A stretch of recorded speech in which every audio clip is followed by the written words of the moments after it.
बिस्मिल्लाहिर्रहमानिर्रहीम। Dear students, class 11th physics का paper होने जा रहा है। गैस हम ऑलरेडी आपके साथ शेयर कर चुके हैं, वीडियोस में आप देखेंगे तो वीडियो आपको गैस वाली मिल जाएगी। और साथ ही साथ हमने आपको 1 डे प्लान भी दिया था कि सिर्फ एक दिन में आप तैयारी करके सिर्फ 6 चैप्टर्स तैयार करके बहुत अच्छे मार्क्स ले सकते हैं।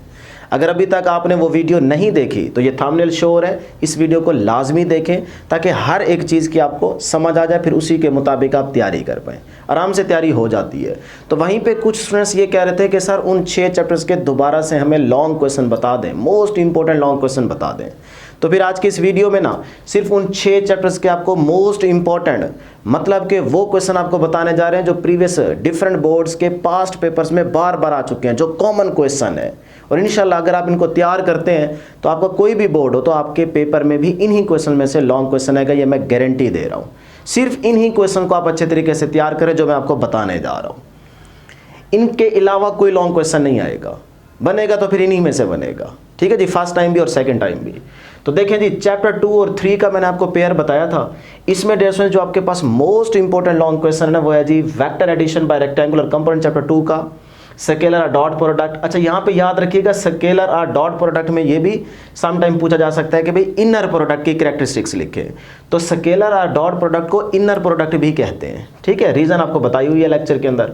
इस तरह वेक्टर और क्रॉस प्रोडक्ट है तो इसका दूसरा नाम क्या है जी, तीसरा सॉरी वो है जी आउटर प्रोडक्ट। तो ये नाम भी याद रखिएगा। ठीक है, 3 लॉन्ग क्वेश्चन ये हो गया और चौथे नंबर पे क्या है, टॉर्क। तो ये चैप्टर नंबर 2 में ये 4 लॉन्ग क्वेश्चन है, ये अच्छे तरीके से तैयार करेंगे, इनके अलावा कोई लॉन्ग नहीं बनता। फिर आ जाए चैप्टर नंबर 3 के अंदर law of conservation of momentum है, इलास्टिक कोलिजन इन 1 डायमेंशन है।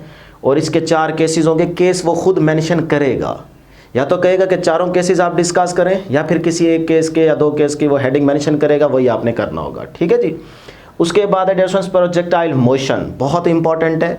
अच्छा, इसमें आपने जाहिर सी बात है मैग्नीट्यूड, वेलोसिटी और उसके बाद डियर स्टूडेंट्स आपने क्या करना है कि डायरेक्शन। वहां तक करने के बाद समटाइम्स वो क्वेश्चन के अंदर हाइट ऑफ प्रोजेक्टाइल या इसमें से कोई एक हेडिंग मेंशन कर देगा या 2 हेडिंग मेंशन कर देगा, या फिर कभी कभार वो क्या करता है कि प्रोजेक्टाइल मोशन को डिफाइन करो, फिर उसके बाद वो इन हेडिंग्स में से 3 या 2 मेंशन करके आपसे लॉन्ग क्वेश्चन में पूछ लेता है।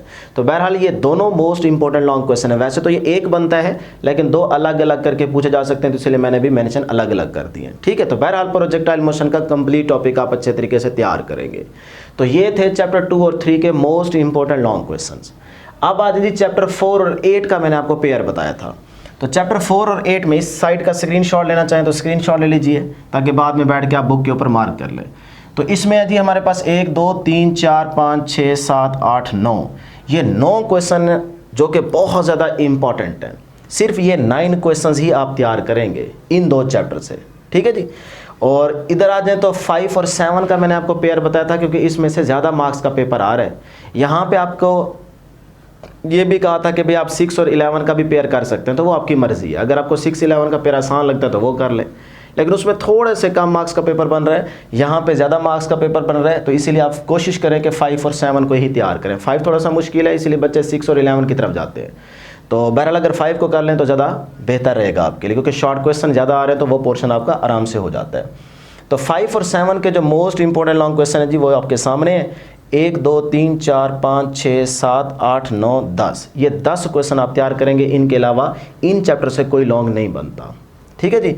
सेंट्रीपिटल फोर्स है, मूवमेंट ऑफ इनर्शिया है, rotational kinetic energy of hoop and disc है, इसी के साथ रियल एंड अपेरेंट वेट है, आर्टिफिशियल ग्रेविटी है, जियोस्टेशनरी ऑर्बिट है। यहाँ तक ये चैप्टर 5 के लॉन्ग क्वेश्चन है। और उसके बाद चैप्टर 7 के जी simple harmonic motion and uniform circular motion के अंदर रहते हुए वो आपसे इंस्टेंटेनियस वेलोसिटी या एक्सेलरेशन के बारे में पूछेगा। ठीक है। और उसके बाद हॉरिजॉन्टल मास स्प्रिंग सिस्टम है, सिंपल पेंडुलम है, energy conservation, simple harmonic motion है। तो ये आपके पास मोस्ट इंपॉर्टेंट लॉन्ग क्वेश्चन है जो कि बार बार देखे गए पास्ट पेपर्स में। तो आप इन्हीं क्वेश्चंस को पहले अच्छे तरीके से तैयार करें।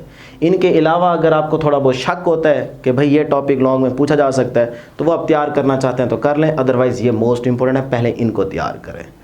तो ये थे जी हमारे पास 6 चैप्टर्स के लॉन्ग क्वेश्चन। हमारी दुआ आपके साथ रहेगी। इंशाल्लाह पेपर बहुत आसान आएगा, आपका पेपर बहुत अच्छा होगा। इंशाल्लाह ज़रूर कमेंट में लिख दीजिए, इंशाल्लाह आपका पेपर आसान भी आएगा और आपका पेपर अच्छा भी होगा। हमारी दुआ आपके साथ रहेगी, आप भी हमारे लिए दुआ करते रहिए। इंशाल्लाह नेक्स्ट वीडियो में जल्द मुलाकात होगी। अल्लाह हाफिज़।